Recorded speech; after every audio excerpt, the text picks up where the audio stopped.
Hello dear students, कैसे आप सभी लोग। मैं लालजीत यादव एक बार फिर से आप सभी का अपने यूट्यूब चैनल कीर्तिमान एकेडमी पर बहुत स्वागत करता हूं।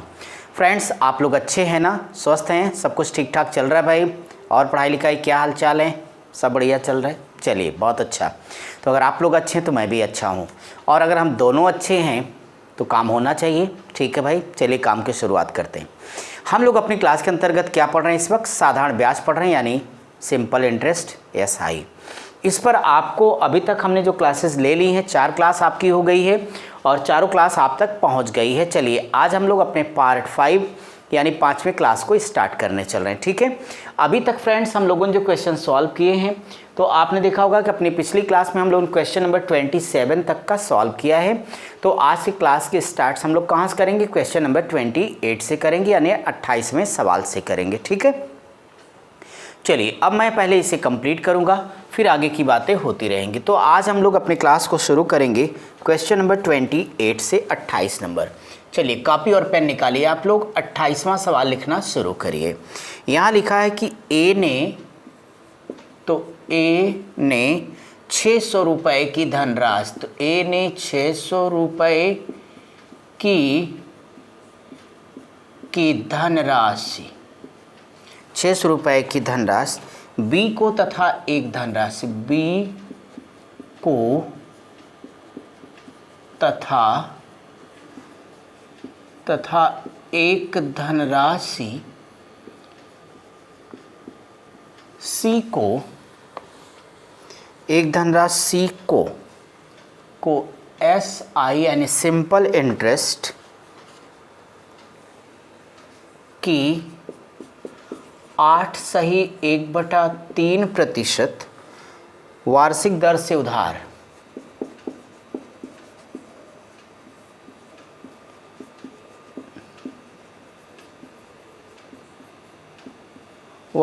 से उधार दी। आगे लिखा है 5 वर्ष पश्चात उसे बी और सी, 5 वर्ष पश्चात उसे बी और सी दोनों से मिलाकर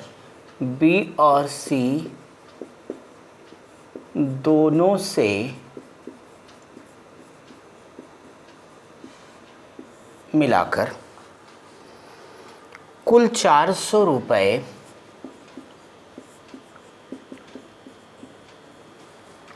ब्याज के मिले।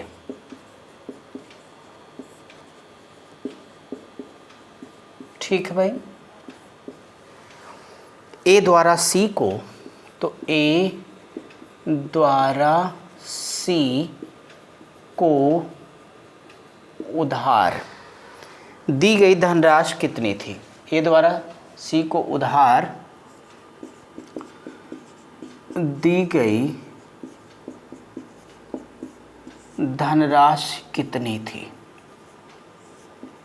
ठीक है, ये एक प्यारा सा प्रश्न आप लोगों के सामने आ गया।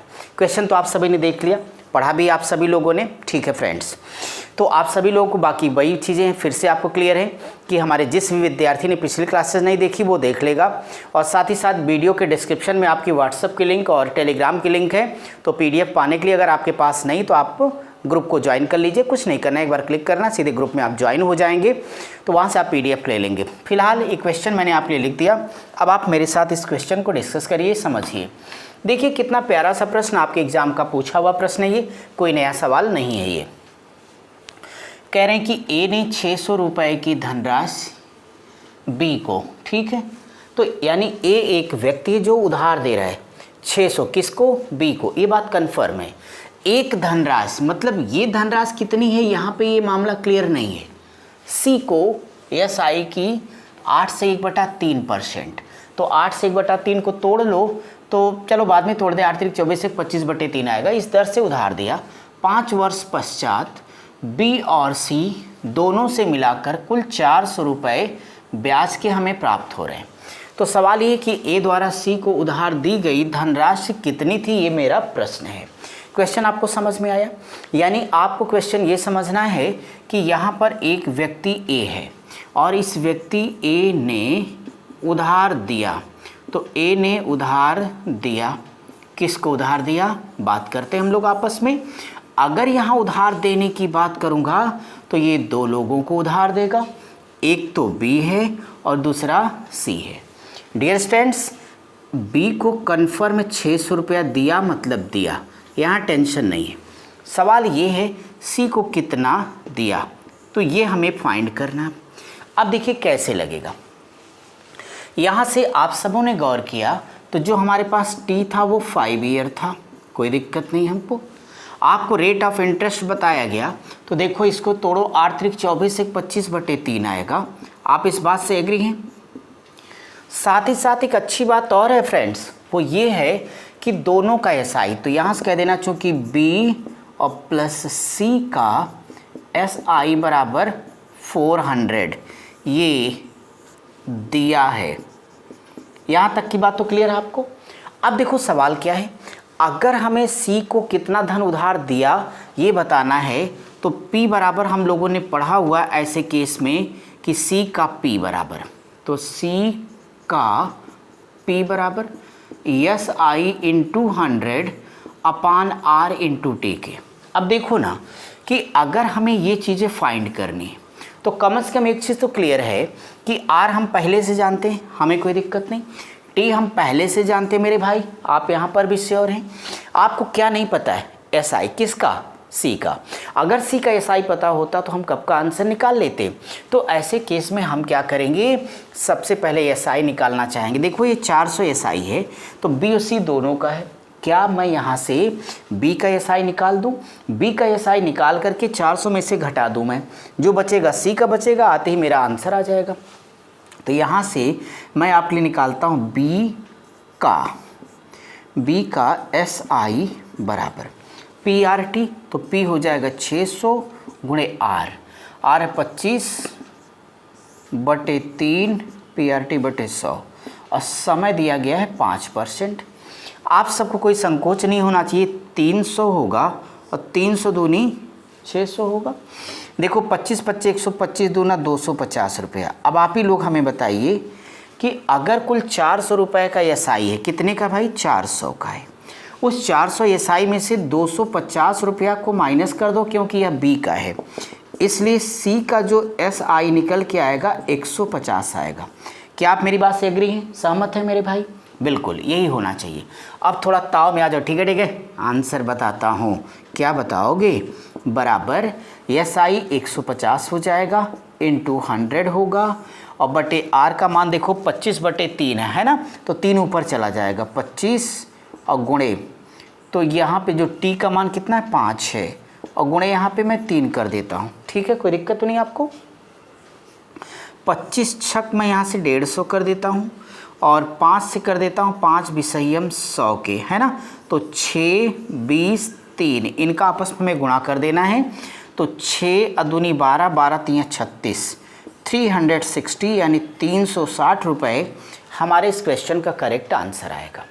उम्मीद है कि आप लोग समझ गए होंगे। कोई डाउट आप सब लोगों को? तो चलिए फटाफट इसे सॉल्व कर लीजिए ताकि मैं आपके लिए अगला क्वेश्चन करा पाऊँ, है ना। बढ़िया सवाल है ये आपके पास। तो चलो मेरे भाई, इसी बात पर अगले क्वेश्चन के लिए सब लोग तैयार हो जाइए, और एक और मज़ेदार सवाल हम लोग देखा जाए कि अगले क्वेश्चन में हम सबको क्या करना है और कैसे करना है।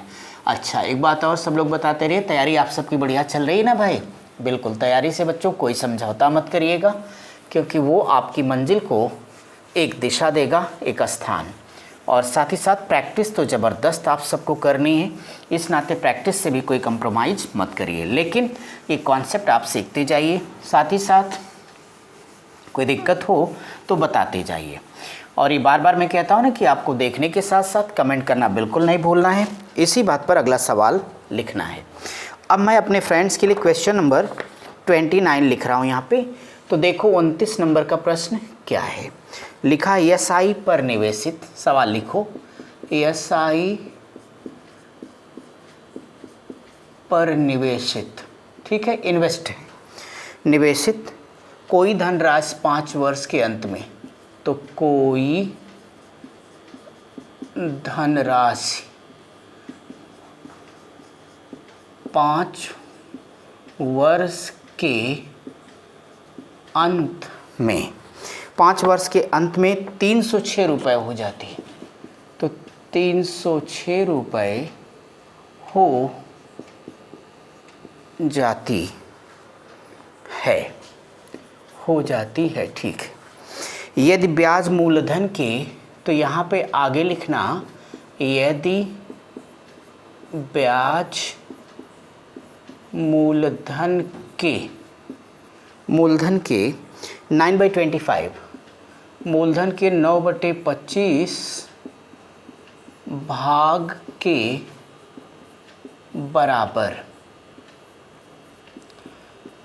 बराबर हो तो ब्याज की वार्षिक दर क्या है? तो ब्याज की वार्षिक दर प्रतिशत क्या है, यानी हम सबको रेट परसेंट फाइंड करना है, ठीक है। अब देखिए एक खूबसूरत सा सवाल आपके सामने आ गया, बहुत छोटा सा प्रश्न, ध्यान देना है। कह रहे हैं कि कोई पर्सन है, वो साधारण ब्याज पर कोई एक राशि है जिसे इन्वेस्ट करता है। वो राशि कौन सी है मैं नहीं जानता हूँ, मैं मान लेता हूँ कि राशि P है, ठीक। और ये 5 वर्ष के अंत में, यानी T का मान 5 हो गया, 306 रुपये हो जाती है। तो जाहिर तौर पर ये अमाउंट यानी मिश्रधन होगा। बोलो भाई, 306 हो जाती है। अगर उसका SI मूलधन के 9/25 भाग के बराबर होगा तो ब्याज की दर क्या होगी? आप ही हमें बताओ कि अगर ब्याज की दर पूछोगे तो R बराबर SI × 100 अपान P × T, बोलो होता है? अगर आप हाँ बोलिएगा तो देखो फ्रेंड्स, T ऑलरेडी आपको पता है वो 5 साल है, तो T जब हमें पता है तो ये हमारी टेंशन नहीं है। R और यहाँ पे देखो P SI ये रह गया। अब हमने धनराशि को मान लिया P, तो यहाँ ये समझने की आवश्यकता थी कि चूंकि मेरे पास देखो ये मिश्रधन दिया है डियर स्टूडेंट्स, तो मिश्रधन आप अगर मैंने मान लिया कि चलो राशि अगर बराबर P है, धनराशि समझो आप, इसलिए बोलो SI क्या होगा? प्रश्न कहता है 9/25 भाग होगा, तो 9P/25 होगा। एग्री करते हो? मुझे बताओ कि ये P है और ये SI है, अगर इन दोनों को जोड़ के बराबर मैं 306 लिख दूं तो क्या आप सबको कोई डाउट होगा? कैसे होगा? होना भी नहीं चाहिए। क्यों नहीं होना चाहिए? क्योंकि P + SI = A, मिश्रधन होता है ना, तो ठीक है भाई। अब देखिए कैसे सॉल्व करना है। यहाँ से P का मान आ जाता तो हमारा SI आ जाता, P SI दोनों पता होता तो हमारा आंसर आ जाता। इसको कैलकुलेट करिए, क्या करेंगे? गुणा। तो 25P में 9P जोड़ दीजिएगा तो आप लोगों का ये आ जाएगा 34P बराबर 306 × 25। कैसे मैंने किया पता है ना आपको? बटे 25 आता, सीधे उधर भेज दिया। अब आप लोगों को एक बात ये समझनी है, देखो कितनी बार जाएगा, 9 चौक 36 और 9 त्रिक 27, 3 30। बहुत अच्छे, अपना काम हो गया। इसलिए P की वैल्यू आ गई 225 रुपया। 25 9 225। अब देखो अगर P निकल के आ गया कि 225 है, तो अगर ये 225 आ गया तो आप ही बताइए कि 9 और गुणे 225 बट्टे 25, तो 25 9 225, 9 9 81 रुपया क्या निकल के आ गया? अपना SI निकल के आ गया। अब आप कम से कम बड़े प्यार से अपने प्रश्न का इसका आंसर दे पाओगे इतना लगाने के बाद। इसलिए R बराबर SI कितना निकला? 81 गुणे 100 करिए, P का मान 225 होगा और T का मान 5 होगा। कोई दिक्कत यहाँ तक? बोलो 25 9 225, 25 चौक 100, 9 और 9 81, 9 चौक 36, 36 बटे 5, 5 7 35, 1 36 और 5 दूनी 10, तो 7.2% ये आपके क्वेश्चन का करेक्ट आंसर है। ठीक है भाई, इसमें कोई डाउट आप सभी लोगों को? क्लियर हो गया सबका? चलिए हम आगे बढ़ेंगे। ये सवाल हमारा यहाँ टोटल सॉल्व हो गया। उम्मीद करता हूँ आप सबको समझ में आ गया होगा। अब मैं आपका अगला क्वेश्चन डिस्कस करूँगा। तो चलिए भाई फटाफट हम लोग क्वेश्चन नंबर 30 की तरफ डिस्कस करेंगे और उसे समझेंगे, है ना? इसमें कोई डाउट तो नहीं किसी को? अच्छी बात ये। और इसी बात पे फटाफट मेरे शूरवीरों ज़रा जोश और उत्साह के साथ लगे रहिए, क्योंकि ज़िंदगी में जिस दिन जोश ख़त्म हो गया उस दिन होश ख़त्म हो जाएगा। होश ख़त्म हो गया तो पड़ोसी मंजिल पाएगा, पड़ोसी मंजिल पाए थोड़ा ही अपने को कम भाएगा। क्यों भाई? यही ना?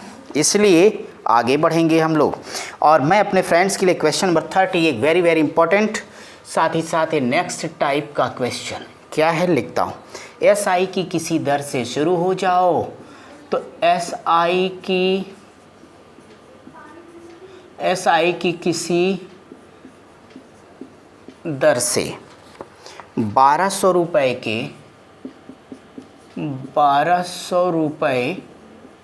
के 3 वर्ष तथा, तो 1200 रुपये के 3 वर्ष तथा 800 रुपये के 4 वर्ष के ब्याजों का अंतर, 4 वर्ष के ब्याजों का अंतर 20 रुपीज़ 20 रुपये है। तो ब्याज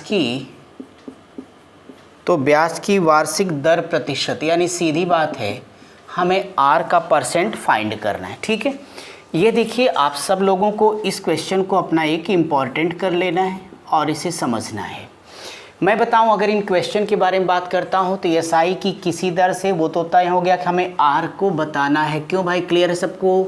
R बताना, कोई परेशानी किसी प्रकार की नहीं, बहुत अच्छी बात।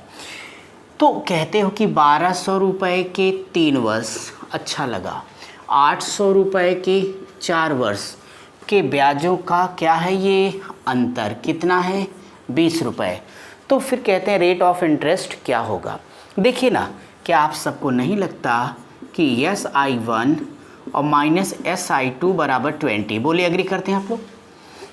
अरे भाई, दोनों ही ब्याजों का अंतर 20 रुपया है, और जब 20 रुपया तो सब कुछ तो पता है। आपका सवाल तो एक ही है ना मेरे भाई, और वो सवाल क्या है कि R का मान दे दो। और SI बराबर क्या पढ़े, बोलो एक बार, PRT/100। बहुत अच्छी। अब पहले का मान P है 1200, RT कितना बोलो जल्दी, 3 वर्ष, 3 और बटे क्या लिखोगे 100 माइनस दूसरे P का मान बोलो 800 गुणे R गुणे T कितना मेरे भाई 4 साल, और बटे कितना लिखोगे 100 बराबर 20। इसमें कोई डाउट? ये फटाक से रसगुल्ले की तरह 2 जीरो यहाँ से गायब कर दो मेरे भैया। अब बोलो एक बार, 12 तियाँ 36 R, तो देखो 36 R माइनस 8 चौक 32 R बराबर 20 के। फैसला हो चुका है। मुझे ये बताओ कि 36 से 32 जाएगा तो क्या आएगा 4R बराबर 20 के। बोलो 4 पच्चे क्या होगा 20 के, तो करेक्ट आंसर 5%। क्या समझ में आया आप सभी लोगों को? बोलिए भाई एक बार। तो अगर समझ में आया तो फटाफट आप इसे सॉल्व कर लीजिए। सब कुछ आपके सामने दिख रहा है, आपको अंतर दिया होगा तो आप SI1 माइनस SI2 करना। अगर ये योगफल दिया होता तो SI1 प्लस SI2 करते। अब तो हर तरीके के सवाल मैं पढ़ाते हुए आपको आगे बढ़ाऊंगा। बस मैं आपका वेट कर रहा हूँ कि आप इसे उतार लें, तो मैं इसे ज़रा मिटा दूँ। ओके, चलो फिर मैं अगला क्वेश्चन अब आपके लिए कराता हूँ। अगर मैं नेक्स्ट क्वेश्चन करूँगा तो आप लोग ज़रा पढ़ करके फटाफट रेडी रहिए, ताकि हम लोग आगे बढ़ते रहें। क्यों? क्योंकि time is money and time is power. समय ही पैसा और समय ही शक्ति है, और हमारी आपकी ज़िंदगी से रोज़ एक एक क्षण निकलता चला जा रहा है। मंजिल जितनी जल्दी आए उतना ही अच्छा होगा। इसी बात पे क्वेश्चन नंबर अपनी क्लास का 31 होगा। 31 नंबर का सवाल ये रहा, यदि किसी धनराशि पर, लिखो भाई, तो यदि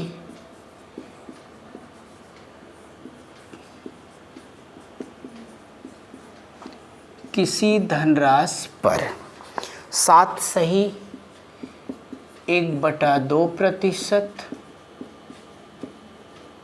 वार्षिक दर से 15 मास का, वार्षिक दर से 15 माह का सिंपल इंटरेस्ट यानी SI उसी राशि पर, ठीक है, उसी राशि पर 12 से 1/2% वार्षिक,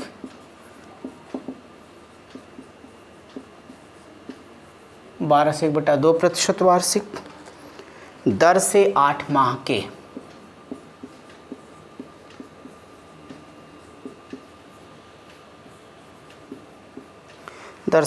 माह के एसआई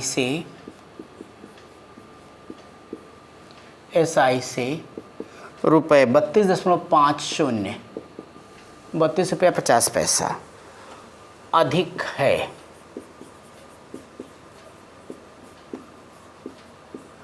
अधिक है तो वह धनराशि क्या होगी। इस बार ये प्रश्न है, तो आपको इस बार प्रश्न में पी फाइंड करना है। तो जब देखिए कि आपको वह धनराशि बताना है, तो ऐसे केस में आपको करना क्या, पहले आपको ये समझना है कि हमारा ये जो क्वेश्चन का नेचर है, समझ पा रहे हैं आप सभी लोग ना, मस्त हो ना भैया, हाँ जी, प्रसन्न रहना, खुश रहना आप लोग। तो भाई देखो यहाँ से दोनों, तो एक बार 7.5% वार्षिक है 15 महीने के लिए, कोई बात नहीं। फिर आप कह रहे हैं कि सर 12.5% है 8 महीने के लिए। अगर एक बात बताओ, आपके पास 32.5 रुपया हमसे ज़्यादा है, तो इसका मतलब हमारे पास 32.5 रुपया कम है। अगर हमारे पास कम है तो यही तो हमारे आपके बीच का अंतर है। मतलब ये हुआ कि फिर से हुआ SI1 और माइनस SI2 बराबर 32.50। इस लाइन में कोई डाउट, क्वेश्चन मार्क पता है ना आपका, पी निकालना है। देखिए भाई SI क्या होगा, PRT बटे 100, पी हमें बताना है R।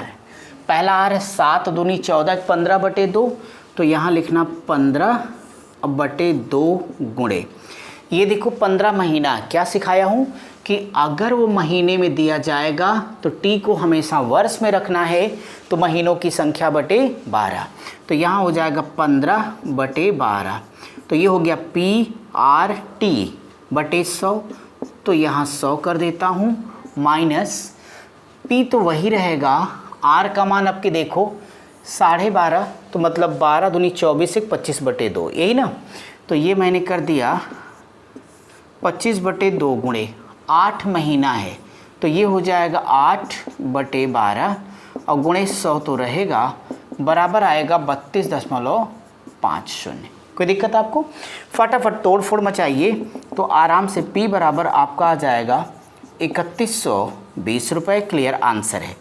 अब एक लाइन लगाना, अब इसमें मैं क्या करूं, क्लियर है सबका, समझ में आ गया, ठीक है। आप इसे जल्दी से कॉपी कीजिए और ताकि मैं आपको अगला क्वेश्चन करा पाऊँ आपकी क्लास का, ठीक है। फटाफट लगाते रहिए, मस्त भी रहिए, कोई डाउट है तो ज़रूर बताइए, खुद पढ़िए औरों को पढ़ाते भी रहिए। तो ठीक है भाई, पढ़ाने का मतलब क्या भाई, अपना समय आपको नहीं वेस्ट करना है, बस आपको थोड़ी सी कष्ट करना है, वीडियो को शेयर करना है उस बच्चे के लिए जिसके पास गणित सीखने की चाहत है और वो घर से बाहर नहीं आ पाएगा किसी भी वजह से। क्वेश्चन नंबर मैं 32 लूँगा और इसे मोस्ट इम्पॉर्टेंट कहूँगा, तो आप भी मोस्ट इम्पॉर्टेंट कहिए, इसको लिखिए। लिखा है एक व्यक्ति बैंक से, बहुत अच्छा प्रश्न, तो लिखेंगे एक व्यक्ति बैंक से 7000 यानी 7000 रुपये SI की दर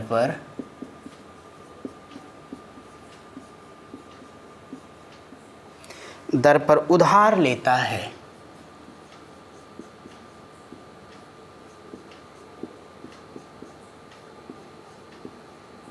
उधार लेता है 3 वर्ष बाद वह, तो यहाँ लिखिएगा 3 वर्ष बाद वह बैंक को मूलधन में से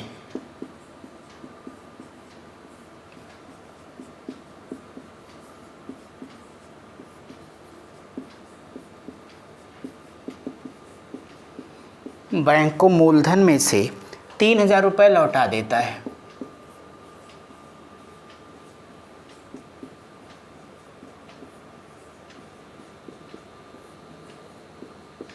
लौटा देता है उसके, बहुत इंपॉर्टेंट क्वेश्चन है भाई, उसके 2 वर्ष बाद,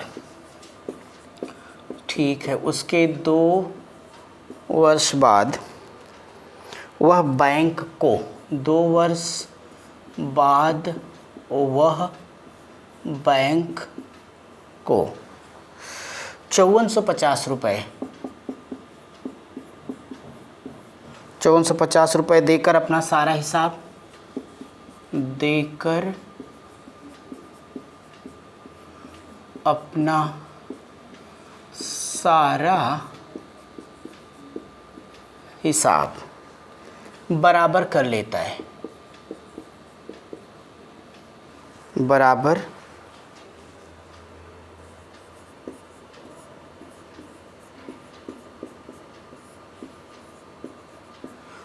कर लेता है। ब्याज की दर क्या थी? तो यानी हमसे कह दिया गया, चलिए लिख ही देता हूँ, ब्याज की दर क्या थी। अब देखिए ना, एक बड़ा ही खूबसूरत सा सवाल आप लोगों के पास आ गया। पहले इस सवाल की जितनी भी इवेंट्स यानी घटना, वो आपको समझना है कि वास्तव में भाई साहब कहना क्या चाहते हैं। मैं सबसे पहले इनके इशारे आपको समझा देता हूँ। कोई एक व्यक्ति है, ठीक है, समझ रहे हो मेरी बात को, वो 7000 रुपये किसी बैंक से लेता है। पूरी घटना को समझिए, सवाल तो यार 10 सेकेंड का भी नहीं है। तो कोई एक व्यक्ति जो 7000 रुपये बैंक से लेता है, ब्याज की दर SI है, मतलब हर साल बराबर ब्याज लगेगा। SI की दर पर उधार लिया, कोई बात नहीं। शर्त के हिसाब से आफ्टर 3 ईयर्स, 3 साल के बाद वह बैंक को मूलधन में से, मूलधन ये है यार, देखो 7000, तो बैंक को मूलधन में से वो 3000 रुपये वापस कर देगा। सोचने की बात है कि अगर वो 3000 वापस करेगा तो 4000 तो भी मूलधन ही रह जाएगा, ठीक है। इसका मतलब यहीं पे ये सोच लेना चाहिए कि 7000 रुपये उस पर्सन ने पूरे 3 वर्ष तक प्रयोग किया, तो निश्चित तौर पे 3 साल वो 7000 रुपये पर ब्याज देगा। इसके बाद चूँकि SI क्या होता है, मूलधन पर ही लगेगा। जब 3000 वो दे देगा तो 4000 बचेगा। इसके 2 साल के बाद अगला जो 2 साल आएगा, वो 5450 रुपये दे करके हिसाब किताब बराबर कर लेता है कि यार बहुत हो गया नाटक। सवाल है ब्याज की दर क्या होगी। मैं एक बात बता दूं आप लोगों को कि देखो, सच में अगर मैं बात करता हूं कितना उसने एक्स्ट्रा पे किया, तो यहाँ पे आप सबको एक बात समझ में आएगी कि सबसे पहले उस व्यक्ति ने जो दिया था 3000 रुपये उसने दे दिया था। लास्ट टाइम बैंक वालों को 5450 रुपये जब पे किया तो जाके वो कर्ज मुक्त हुआ। तो देखो ये 5 3 8, तो 8450 रुपया। तो बैंक में सच में उसने डियर स्टूडेंट्स 8450 दिया। क्या आप हमें बता सकते हैं कि उसने कर्जा कितना लिया था? 7000। इसमें से 7000 को माइनस कर देना। यहाँ से जब टोटल मैं SI लिख देता हूँ आपके लिए कि अगर टोटल SI की बात करूँ तो बोलो 1450 होगा, यस आर नो?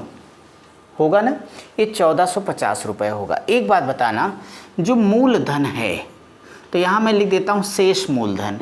तो चूंकि शेष मूलधन या शेष P बराबर 7000 में से 3000 रुपये जब दे दिया था तो 4000 रुपये वो रह गया था, ठीक है। अब इस सवाल का मतलब ये हो गया कि पहले 3 साल का ब्याज, अब बाद में 2 साल का ब्याज, सारा मिला के टोटल ब्याज 1450 रुपये आया। तो SI1 प्लस SI2 बराबर 1450 होगा। इस बात को मानोगे आप? मैं लिख देता हूँ आपके लिए, SI1 प्लस SI2 बराबर 1450। बहुत आसान है यार, कुछ नहीं करना, बहुत इजी मेथड भी आपको सिखा रहा हूँ। अब देखो इसी सवाल को सॉल्व कर दीजिए, आपकी प्रॉब्लम सॉल्व होगी। ब्याज की दर मतलब क्या बताना आपको, बोलिए? R बताना है भाई। तो ऐसे केस में SI PRT बटे 100 होगा। शुरू में आप 7000 लेके आए, तो 7000 गुणे R और T, पहला वाला T 3 साल है बेटा, 3 PRT बटे 100 प्लस, जब 7000 में से 3000 आपने दे दिया था तो 4000 रह गया था। आगे का 2 साल उस 4000 पर ही काउंट किया जाएगा ब्याज, तो इंटू 2 होगा और बटे 100 होगा, बराबर टोटल 1450 होगा। क्या आपको इस लाइन में कोई डाउट है? 2 जीरो कम से कम यहाँ से उड़ा दो, 2 जीरो यहाँ से उड़ाओ। आप लोग ये बताओ, 7 3 21 210 R, ठीक है, और 40 दूनी 80, तो 210 में यार 80 जोड़ोगे तो 290 आएगा ना, तो ठीक है। तो देखो 290 R बराबर ये होगा 1450 के। आप सभी जानते हो कि 0 से 0 कट जाएगा और ये भी जानते हो कि ये 5 बार आएगा, इसलिए आर का परसेंट कितना होगा 5। क्या पूछा आपसे, आर का मान, तो ये आपका क्या होगा आंसर होगा। क्या आप सबके समझ में आ गया अच्छी तरीके से सवाल, कोई डाउट तो नहीं मेरे भाई, सब लोग खुश हो ना। अब देखो ना क्या करना था, ठीक है। खुश आपको इसलिए भी होना चाहिए कि हमको आपको बिछड़े थोड़ा एक लंबा समय हो गया है। चलिए फिर वक्त है, मुलाकात होगी, जल्दी ही होगी। तो अब देखिए मैं ऑफलाइन बैचेस की बात कर रहा हूँ। तो फ्रेंड्स यहाँ पे देखिए ऑनलाइन तो हमारी आपकी भेंट हो रही है, होती ही रहेगी, उसकी तो चिंता की बात ही नहीं, क्योंकि अब तो मिलन का वक्त धीरे धीरे नज़दीक आ रहा है। और बेचैनी भी आप समझते होंगे। इस सवाल को देखिए ना, एक बार फिर से मैं रिपीट कर देता हूँ। 7,000 रुपया उस व्यक्ति ने लिया, मैंने क्या किया वो मैं फटाफट ज़रा बता देता हूँ एक बार तेज़ी के साथ। तो आपने देखा कि 3,000 रुपये देगा, बच जाएगा 7। उस व्यक्ति को कर्ज से मुक्ति कब मिली, आत्मा से परमात्मा का मिलन कब हुआ, जब 3,000 पहले दिया था, लेकिन तब मूलधन ही सिर्फ दिया, ब्याज नहीं दिया था, और बाद में कुल 5450 पे किया। यानी प्रॉपर वे में बैंक को कुल उसने 8450 रुपया दिया, जबकि सच है कि उसने 7,000 ही लिया था। यानी एक्स्ट्रा जो दिया 1450 वो एक्स्ट्रा ही क्या था हमारा SI था। ये दोनों समयों का मिला करके था, हमने वही देखो लिख दिया SI1 + SI2 बराबर 1450। हल करिए, आर का मान आ गया। ठीक है भैया, आगे मैं चलूँ? ओके, तो आप सब इसे कंप्लीट कर चुके हैं, तो मैं आपके अगले सवाल पे चलूँगा। और हाँ, कोई दिक्कत होगी तो शर्माना बिल्कुल नहीं, क्योंकि बार बार अपना डायलॉग याद है ना आप सबको, जिसने खाई शर्म उसके फूटे करम, इस नाते नो शर्म टोटल रहिए बेशरम। किस मामले में?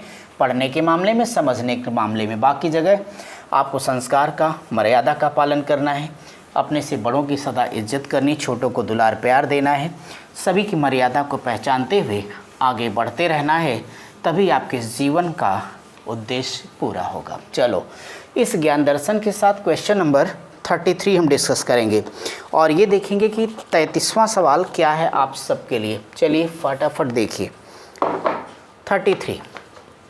तो 33 नंबर का प्रश्न क्या है भाई? 33 हमारे लिए ये लिखा है, इसी पैटर्न का है। एक व्यक्ति, चलो कोई बात नहीं, यहाँ लिखता हूँ। तो ये इसमें लिखा इन्होंने, एक व्यक्ति 12,000 रुपये की राशि, तो एक व्यक्ति 12,000 रुपये की राशि, 12,000 रुपये की राशि 8% वार्षिक, तो 8% वार्षिक SI की दर से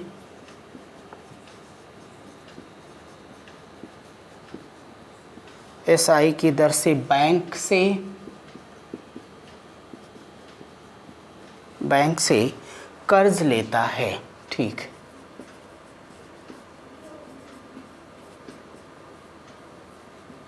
कर्ज लेता है।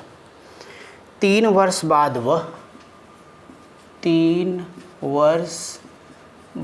वह मूलधन, 3 वर्ष बाद मूलधन में से 6500 रुपये, अच्छा, मूलधन में से 6500 रुपये लौटा देता है। ठीक है, लौटा देता है। उसके 2 वर्ष बाद, ठीक है, तो उसके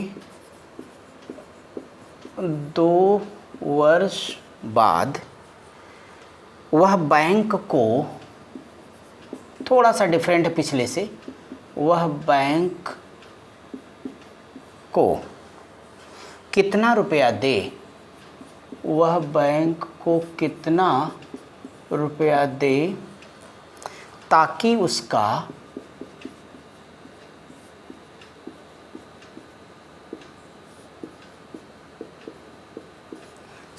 उसका सारा कर्ज समाप्त हो जाए, ताकि उसका सारा कर्ज समाप्त हो जाए। ठीक है, ये आप सभी लोगों का क्वेश्चन आ गया। अब देखिए इस क्वेश्चन को आपको डिस्कस करना है। कैसे करना है मेरे भाई? बिल्कुल लगभग सेम पैटर्न का सवाल है। आप देखिए ना, एक व्यक्ति है जो कि 12,000 रुपये की राशि को उधार लेता है। ब्याज की दर कितनी है? 8% है। SI की दर से लेता है। 3 वर्ष के बाद वो 6500 रुपये लौटा देगा। एक बात बता दो कि 12,000 में से डियर अगर 6500 लौटा देगा तो कम से कम यहाँ से जो शेष मूलधन रह जाएगा, तो शेष मूलधन बराबर 5500 होगा। इस बात को तो मानोगे आप मेरी? 5500 रह जाएगा, कोई बात नहीं। कहते हैं 2 वर्ष के बाद वो बैंक को कितना रुपया लौटा दे ताकि उसका सारा का सारा कर्ज क्या हो जाए, समाप्त हो जाए। अब आप लोग हमें यहाँ पे एक बात बता दीजिए कि सबसे पहले जब इस प्रश्न की बात करेंगे तो अब की अमाउंट कितना पे करेगा ये कहा गया। तो आप लोग पहले कह दीजिएगा कि इस क्वेश्चन की जब मैं डिस्कस करूँगा तो यहाँ 12,000 रुपये हो जाएगा। इस 12 तो PRT बटे 100 12,000 गुणे 8 और गुणे T कहाँ गया भाई, ये 3 गया बटे 100।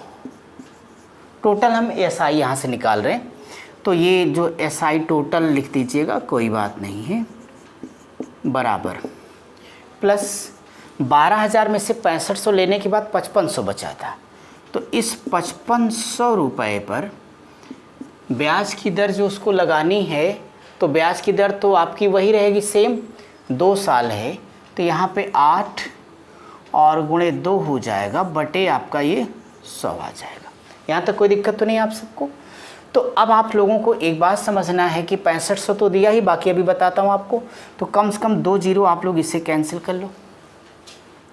इसको हल करोगे तो 12 8 96, या ऐसा करता हूँ 24 ही कर लेता हूँ, इसको 120 रहने दो, गुणे 8 त्रिक 24 हो जाएगा, प्लस इसका भी 2 जीरो काट लेता हूँ मैं, ये हो जाएगा 55 और गुणे 8 दूनी 16 होगा।